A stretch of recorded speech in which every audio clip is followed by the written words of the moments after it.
Hi అండి, ఎలా ఉన్నారు? టుడే స్పెషల్ రెసిపీ నెల్లూరు జోమ్ పచ్చడి అనమాట.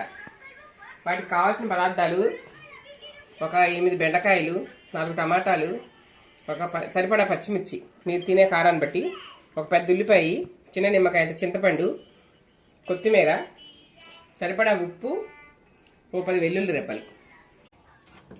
బెండకాయలు ఇలా కట్ చేసుకోవాలండి ముక్కలుగా. మామూలుగా అయితే ఈ జోమ్ పచ్చడి అంటే నీళ్ళల్లో ఉడకబెట్టాలి. టమాటా, పచ్చిమిర్చి ఇవన్నీ. ఓన్లీ బెండకాయలు మట్టికి కొంచెం నూనెలో మగ్గబెట్టేద్దాము.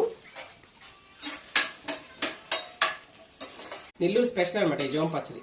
ఇంకా నీళ్ళల్లో ఉడికించాలి. బెండకాయ ముక్కలు కొంచెం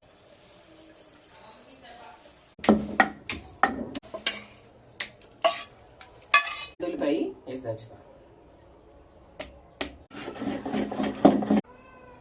చాలా బాగుంది, వదిలిపోయింది. చాలా టేస్ట్గా ఉంది.